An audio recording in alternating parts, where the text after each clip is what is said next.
The story starts with a human auction, where young girls are being sold to wealthy elderly men overseen by Marquis Khalid. Under the kingdom's orders, Latuatha Day embarks on an investigation of Marquis Khalid, aided by the Mage Dia Vicorn, his assistant Tart, and his intelligent sister Maha. Dia and Tart, disguised as a slave girl and a maid respectively, infiltrate the auction and begin eliminating both the attendees and the staff, liberating the enslaved girls in the process. Following this, Marquis attempts to escape and save herself, but La and Maha successfully track her down and eliminate her from a distance. Afterwards, a flashback reveals La's past life as a renowned assassin in another world. Alongside his rookie assistant, he successfully eliminates members of a mafia as they consider their next move. The rookie suggests exterminating all criminals they encounter, but he insists on sticking to their assigned targets. While attempting to escape, they encounter a drone, forcing them to improvise to evade it. At dawn, he contacts the organization to announce his retirement and desire to mentor future assassins in Japan. Using fake passports, they board a flight to Japan. Unaware that the organization has planted a mine in the cockpit, the pilots are killed, giving the impression of a hijacking. Realizing he has been set up, initially he tries to save himself, but the military shoots down the plane, mistaking it for a terrorist threat. Upon his death, he encounters a goddess who presents him with two choices: to be reborn as a different person, or to accept her request and return with his memories intact to assassinate a hero. The goddess insists on the second choice, as she needed him to eliminate the hero from another world. Motivated by the desire to experience happiness he had suppressed in his previous life, the renowned assassin agrees to kill the hero. The goddess grants him the opportunity to select special powers and abilities, but cautions that he only has 18 years from his birth to eliminate the hero before they bring chaos to the new world. She also reveals a slim chance of saving the world without directly killing the hero. In choosing his skills, he picks one from each rank, totaling 5 skills that are more favorable to him after he is sent to the new world. Reborn as a child of the noble Tuatha Day family, renowned assassins, La embarks on his new life. He quickly develops exceptional skills as a hunter, with continuous training in the woods, specializing in capturing creatures such as rabbits, and displays talent in the culinary arts. His physical growth is closely monitored by his father in a training room, posing in different forms as their family's method.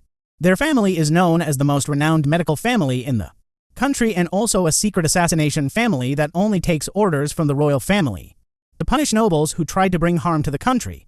His father announces it is time to undergo the family's surgery. La is prepared for a unique surgery that will grant him the ability to perceive magic within individuals or environments. La successfully acquires the ancestral mystical eyes of the Tuatha Day family. This eye modification allows users to have enhanced eyesight, the ability to see mana and night vision as well. After the surgery, his doting mother pampers him. Although he isn't thrilled by her nature, he endures it. Later, his bandages are removed, and with his enhanced vision, he can view the outstretched land of his family's territory and people from far distances. His father promises to instruct him in performing the surgery when the time is right. Later, La is dressed as a girl to welcome his new magic teacher, as is the custom when she arrives. He is shocked to find out that his teacher is going to be a child. She notes that La might be too young to train, but his father assures her he is special since she notices La perceiving her as a child. She decides to impress him by unnecessarily casting high-level magic. She then introduces herself as Dia Viconi. After the introduction, she informs La that she would tutor him for 2 weeks. In an effort to gauge La's magical potential, Dia presents him with a Far Stone, a unique gemstone capable of measuring one's magic capacity. To their astonishment, La's power proves to be so immense that it causes the Far Stone to detonate and explode, causing a massive impact on the surrounding area. When Sheen and Esri arrive at the scene, Dia tries to pin the incident on herself, thinking they would be mad at La. Instead, when they hear that he caused the explosion, they are extremely proud of his capabilities. The next day, she uses the Far Stone to test his magic attribute. When he feels it with mana, she tests for fire, which works. Next, she tries for water, which also works. Although surprised, she tries for earth, which he registers too. She then tries for wind. So it turns out he has 4 magical attributes. With Dia guiding him, La begins his mana training. He is thrown into a feeling where she makes him connect with his mana. After that, a new spell pops into his head, but when Dia tells him to recite it, he can't read the words. She then showed him an example of a spell. So La copies her spell, although it isn't the same since he can't recite the words properly. When La begins practicing his spell, Dia applauds his improvement.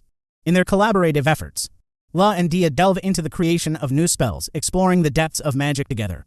Inspired by the explosive incident with the Far Stone, La conceived the idea of utilizing Far Stones as makeshift grenades. As weeks pass, a deep emotional bond forms between Dia and La. Furthermore, La demonstrates remarkable aptitude as a quick learner, mastering the art of metal synthesis and even acquiring the skill to forge weapons. On their final evening together, La expresses his gratitude to Dia for being his mentor by presenting her with a titanium knife. In return, Dia gifts La her own personal far stone, symbolizing their shared experiences and the bond they have formed. Upon Dia's departure, La's father deems it appropriate for La to carry out his first assassination in this moment. La's father imparts the methods and teachings of the House of Tuatha Dé. La's target is a woman accused of multiple crimes, though she pleads her innocence, recognizing her deceit. La carries out the act of killing her with precision and compassion, ensuring her demise is painless. After having been abandoned by her poor parents, she tries desperately to survive but has gained the attention of a pack of wolves in town. Meanwhile, La heads out to hunt a pack of wolves utilizing his monovision. La endeavors to locate a suitable individual who can serve as both his personal attendant and assist him in his assassinations to his fortune. La discovers Tart, a girl hailing from a destitute background who had journeyed to the Tuatha Dé region in search of a better life. La treats her to a meal since he noticed she is starving. La strikes a deal to take her in exchange for her faithful assistance in his work, saving her from a pack of wolves. La brings Tart to his residence and gains his father's consent to train her as an assassin. As La reaches the age of 12, Tart serves her master in the training room. Tart strips so La can begin inspecting her as she poses in different forms. La has trained her to be a perfect assistant for his own benefit. He notes that Tart has sharpened her skills in spear fighting, but struggles with smaller weapons like knives. In response, La Ingenious designs a specialized, retractable spear that Tart can discreetly conceal beneath her garments. Equipped with this formidable weapon, La considers Tart to be an invaluable asset in his quest to eliminate the hero. La has amassed a significant collection of far stones. Through the spells taught by Dia, he reports to his father, assuring him that after observing Tart, he can confidently confirm that she is not a spy from a rival region. Nonetheless, La acknowledges the remarkable coincidence that Tart, a person of extraordinary magical potential, happened to wander into Tuatha Dé territory. La's father declares that it is time for them to engage in combat, a test to prove La's readiness for assassinations. Despite La's youth and experience from his previous life, his father, Kian, proves to be a formidable adversary. In the woods, the two assassins finally encounter each other as they battle. La's leg is crushed by his father, so he quickly retreats to heal himself. Despite having assassination skills from 2 lives, Kian leads him into a trap, which turns out to be a decoy to allow an attack from behind. La only manages to evade it, and they continue to clash blades. But Kian retreats into the shadows again. La decides to draw him out, and after a short while, Kian sends an attack from the right and, after a time interval, another from the left. However, La has seen through the feints.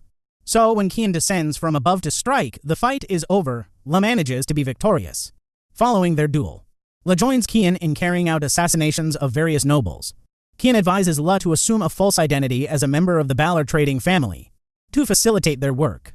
To celebrate La's ascent as the heir to the House of Tuatha Dé, Kian throws a grand party. Rona, a member of a branch family, challenges La to a duel in disagreement with a decision, but La easily defeats him. In a gesture of goodwill, La presents Rona with a special sword to support his continued training as a knight. The following morning, La and Tart depart from Tuatha Dé, embarking on their journey to Miltu. As La and Tart settle into their lives in the Balor region, La dyes his hair to change his appearance and plans to stay in Miltu for 2 years. Meanwhile, Maha and her companions struggle to make ends meet in the bustling merchant town of Miltu. Maha works as a tour guide along with her friends to raise money to survive. However, when it begins raining, they have to take cover, and as a result, they aren't able to earn much. While they relax, tragedy strikes when some thugs come to capture them. Maha uses her mana to create an opening for her friends to escape. But despite their efforts, the desperate men still manage to capture them. They all fall into the clutches of a group of bandits, who transport them to an orphanage that serves as a facade for a despicable prostitution ring. The girls, excluding Maha, are forced into a life of prostitution under the oppressive rule of a local noble named Torin. One day, a lord arrives at the orphanage and hands the men some money. Maha dresses up her friend named Ifa in nice clothes before she goes away with the lord. Afterward, the girls are taken every night to satisfy men, leaving them deeply scarred both physically and emotionally. Ifa, driven to desperation, even inflicts severe wounds upon her own face with a sickle to avoid becoming a prostitute.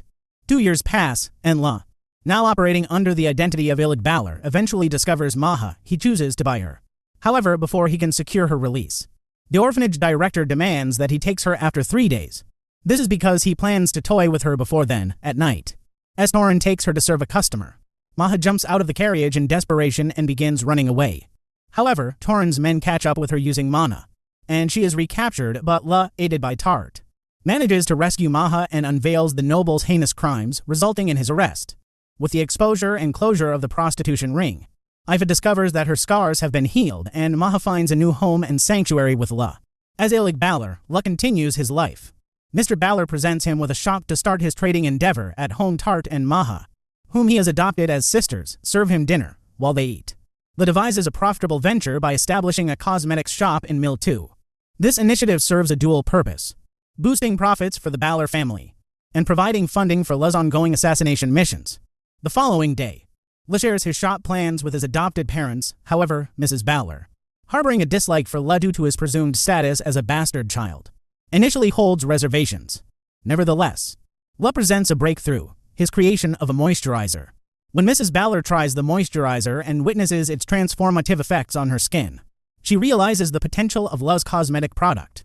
Impressed by its efficacy, she wholeheartedly endorses the moisturizer, granting her approval and support to La's venture.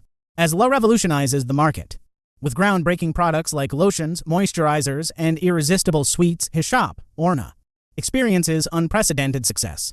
Within 6 months of its establishment, Orna gained popularity and achieved remarkable sales. However, rival businesses, determined to unravel the mysteries behind La's achievements, resort to hiring spies to infiltrate his residence and discover his secrets.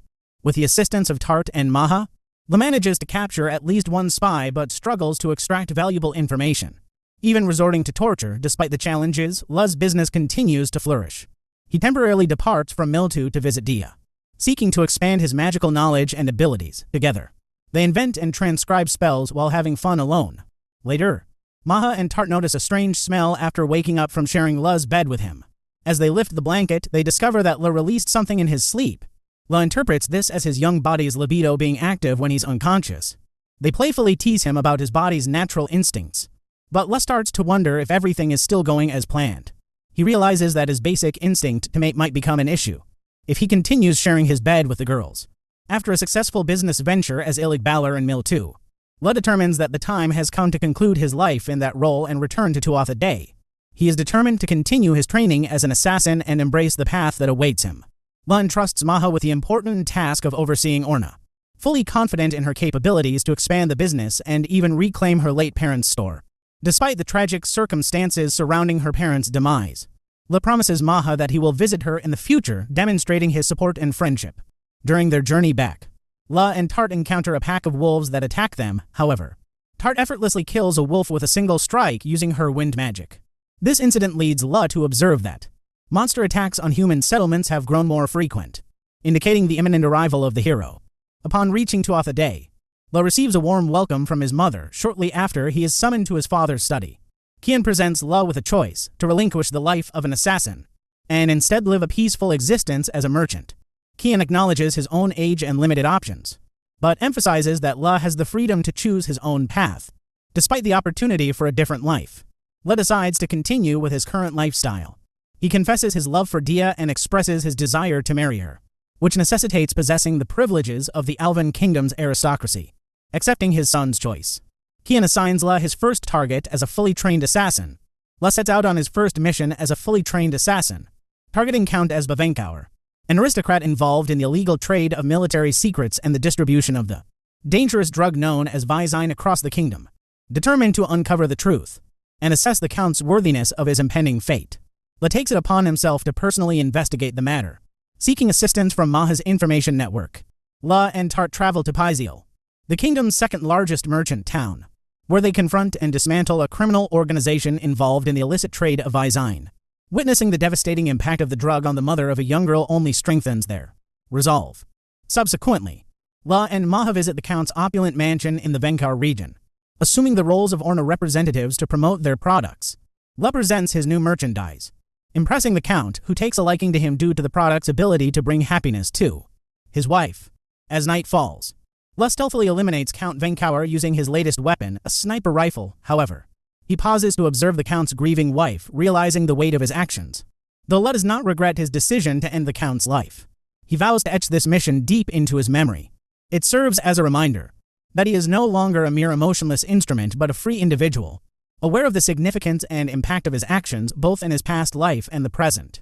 After completing their intense training on the deserted island, La and Tart return to the mainland, and Maha shares crucial information with them about the highly sought-after artifact known as Guy Bulge, a divine treasure that La has been relentlessly pursuing. The spear is currently in the possession of Setanta McNeese, a renowned warrior believed to be the long-awaited hero. Furthermore, La discovers that the Viconi region is engulfed in a war. Concerned for Dia's safety, he hurries to her house, offering her an escape route in case the conflict reaches her doorstep. However, Dia firmly declines, feeling a sense of responsibility towards her family and people despite her refusal. La and Dia decide to spend a delightful day together on a date. During their outing, Dia even dyes her hair to match La's hair color, symbolizing their connection. They savor a pleasant lunch, with Dia praising La's cooking skills that surpass those of many restaurants. Later, they unwind in a rejuvenating hot spring, relishing each other's company and enjoying the peaceful moments. Upon La's return from the date, he is determined to find a way to help Dia escape the imminent war. Little does he know that Dia has already taken matters into her own hands, fortifying her hometown and preparing to defend it herself. Unbeknownst to them, their paths of protection and determination align as both La and Dia stand ready to confront the challenges that lie ahead. A wounded soldier approaches the Tuatha family, being treated by Kian, requesting Dia's assassination. Kian wants La to carry out the assassination of Dia Viconi as the target. Seeing La's shock, he informs him that he has the option to decline the job. However, La asks why they are intervening in the affairs of another country. Kian explains that after House Vicon's defeat in the war, certain nobles are now targeting Dia due to her noble lineage and magical abilities. Despite this, Dia herself has agreed to the arrangement in order to prevent further bloodshed. However, the people of her town have formed a rebel army to oppose this plan. He adds that the real client is Dia's father, and what he really wants is for La to pretend to kill Dia, as that is the only way to save her. La then accepts the job. They devise a plan that conserves La's magical energy. As they make their way to the Viconi mansion, Tart, who chooses to transport him halfway using her mana so he can save his for fighting. After a while, her wind magic breaks apart from mana depletion. So La continues the journey on his own, leaving behind Tart, who sobs bitterly, recognizing La's deep affection for Dia. Despite the chaos and danger surrounding them, La skillfully navigates through the conflict, minimizing casualties along the way. La arrives at the Viconi mansion, surrounded by enemies 8 times larger than their forces. After observing, La begins attacking the commanders one by one. He sets off powerful explosions in the enemy camp. This invigorates the Viconi forces, so they fight back more. Using sound detection, La looks for an opening to infiltrate the mansion. Inside, La reunites with Dia. La and Dia's father devise a plan to fake Dia's death and safely smuggle her into the Tuatha region as they prepare to escape. La plants a corpse of a girl in order to fake Dia's death. He then tells her to shout through the window before he carries out the plan. But their intentions are foiled by the sudden arrival of Setanta McNeese, who possesses the powerful divine spear, Guy Bulge. Recognizing that a direct confrontation with Setanta would result in certain defeat, Guy Bulge is fired so it wreaks havoc on the battlefield as it heads for Dia. La saves her in time. As soon as La sees the hero, who has immense mana, he quickly conjures a cannon that he fires at him. It causes a massive explosion, but the hero has already recovered and is hyped for more. The hero begins activating his Berserk skill, which boosts his already overwhelming strength. He then offers a duel in exchange. He won't kill anyone else. La negotiates the conditions for the duel, so he makes the hero promise to withdraw his forces if he is defeated. With that settled, he stalls for time by asking the hero some trivial questions. As the hero charges his weapon to fight, La reveals they should begin the duel when the coin he tosses, he then throws it up. But before it lands, there's an explosion. La reveals he sent a missile into space beforehand. He has been planning on ways to make this succeed ever since, so he used the coin to direct the missile's landing. The blast from the explosion is so massive that it almost kills La, who cast it after the anti-hero spell he created that killed Setanta McNeese. Taking advantage of this distraction, La and Dia's father swiftly adjust their plans and manage to successfully adopt Dia into the Tuatha family under the pretense of her being La's younger sister. The mission is accomplished, and Dia is now safely within the Tuatha region. However, the situation takes another turn as news arrives that the hero, Lord Epona Rhiannon, has arrived in the Alvin Kingdom. This revelation suggests that La's journey as an assassin is far from over, and he must now confront the challenges and potential conflicts that arise with the presence of the hero in the kingdom.